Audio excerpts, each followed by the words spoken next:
በአማራ ክልል ለዓመታት የዘለቀው ግጭት በዘላቂነት እንዲፈታና ህዝቡ የሚፈልገው ልማት እንዲረጋገጥ የባህር ዳር ከተማ ነዋሪዎች ጠየቁ። በባህር ዳር ከተማ ሰላም እንዲመጣና ግጭት ቆመው የህግ የበላይነት እንዲረጋገጥ የሚጠይቅ ህዝባዊ ሰላማዊ ሰልፍ ተካሂዷል። ዘመን ይርጋ ዝርዝር አለው።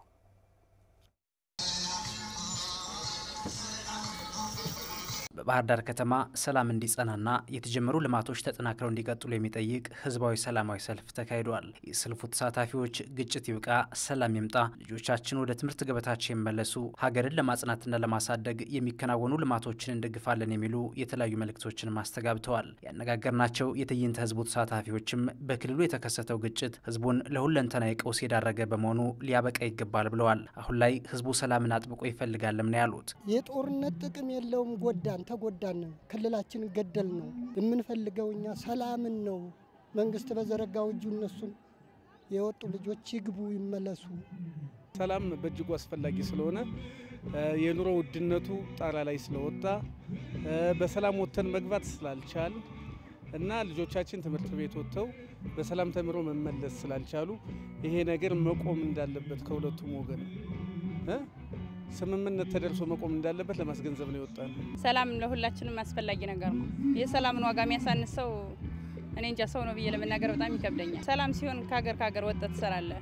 ሰላም ሲሆን ሞት የለም፣ መገዳደል የለም፣ ዝርፊያ የለም። ስለዚህ ሁላችንም ወደ የሰላሙ ባለቤት ብንሆን። የአማራ ህዝብ ጥያቄዎች በእንዲህ አይነት የእርስ በርስ ግጭት አይፈቱም ያሉት አስተያየት ሰጪዎቹ ችግሩ በውይይትና ድርድር ሊፈታ ይገባልም ሲሉ ጠይቀዋል። መላ ህዝቡም የሰላም ሂደቶችን ሊደግፍ እንደሚገባ ነው የገለጹት። መንገድ ዘግተን ነው እንደ ለአማራ ነጣ የምንወጣ?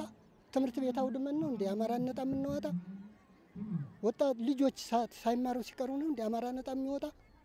እንዴት ሆኖ ነው ነጣ የሚወጣ? እየተዘረፈ እየተገደለ ነው እንደ ነጣ የሚወጣ አማራ? አይደለም። የአማራ ትግል እንደዚህ አይደለም። የአማራ ትግል በዙሪያ ጠረጴዛ ነው የሚመልሰው ሰላም ነው።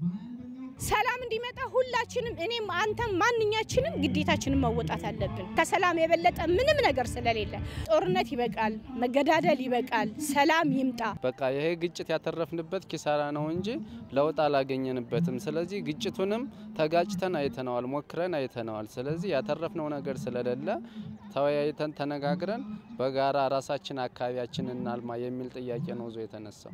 እኛ የምንፈልገው አሁን ሰላም ሆኖ ወተን ገብተን ሰርተን ምንበላበት ልጆቻችን ትምህርት ቤት የሚማሩበት አገር የሚለማበት ነው ሚናፈቀንኛ። ጫካ ያሉም የኛ ልጆች ናቸው፣ መከላከያ ያሉም የኛ ልጆች ናቸው። ሌላ የትም አይመጣም። ግን መስማማቱ ትልቅ ነገር ነው ለኛ። በህዝባዊ ሰልፉ ላይ ተገኝተው መልእክት ያስተላለፉት የባህር ዳር ከተማ አስተዳደር ተቀዳሚ ምክትል ከንቲባ ጎሹ እንዳላማው ባለፉት ዓመታት የአማራን ህዝብ ጥያቄ አስመልሳለሁ በሚል ሽፋን በህዝብ ላይ ከፍተኛ በደልና ስቃይ ደርሷል ብለዋል። የአማራ ህዝብ ጥያቄም በኢትዮጵያዊነት ጥላ ስር ሆኖ ጥያቄዎች በሰላማዊ መንገድ ይመለሳሉ ብለዋል። ሰልፉም ይህን አይነት ጸረ ሰላም እንቅስቃሴ ለማስቆም ዓላማ ያደረገ መሆኑን ገልጸዋል። የአማራን ህዝብ ጥያቄ ዋናው ባለቤቱ የራሱ የአማራ ህዝብ ነው።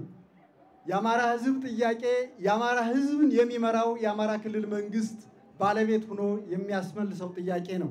አማራ በኢትዮጵያውያን ማዕቀፍ ውስጥ ሆኖ ጥያቄዎችን የሚያስመልስ ህዝብ ሆኖ ሳለ የአማራን ህዝብ ጥያቄዎች ሽፋን በማድረግ በህዝባችን ላይ በዚህ ሰዓትና ጊዜ ተዘርዝሮ የማያልቅ በደል ደርሶበታል። ስለዚህ በዛሬው ዕለት የዚህ ሰልፍ ዋነኛ ዓላማ እንደዚህ አይነት ጸረ ሰላም እንቅስቃሴዎች በክልላችን በከተማችን በምንም አይነት መንገድ አያስፈልጉንም። እኛም ያስፈልገን ሰላም ነው የሚለው መልእክት ለማስተላለፍ ነው። መንግስት ከህግ ማስከበር ጎን ለጎን ለሰላማዊ አማራጮች ቅድሚያ ሰጥቶ እየሰራ ነው ያሉት ተቀዳሚ ምክትል ከንቲባው መላ ህዝቡም ሰላማችንን የሚያሳጣንን ተግባር ሁሉ በጽኑ ሊታገል ይገባል ነው ያሉት። የመንግስት የሰላም ጥረት ተጠናክሮ ይቀጥላል።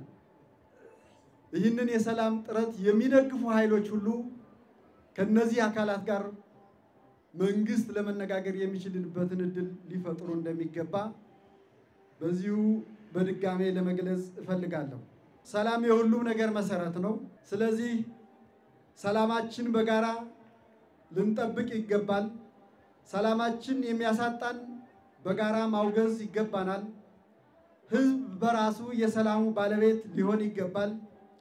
በሌሎች ላይ የደረሰው ጉዳት ወደኛ እንዳይደርስ ለሰላም ያለልን ድርሻ ከፍ ማድረግ ይገባናል። ባህር ዳር ከተማ አሁን ላይ ሰላሟ የተረጋገጠና ልማቷን እያፋጠነች የምትገኝ ከተማ ናት ያሉት ተቀዳሚ ምክትል ከንቲባ ጎሹ እንዳላማው ከተማዋን ሳቢና ለነዋሪዎቿ የተመቸች ለማድረግ በሚከናወነው ተግባር ሁሉም ሊደግፍ እንደሚገባ ጥሪ አቅርበዋል።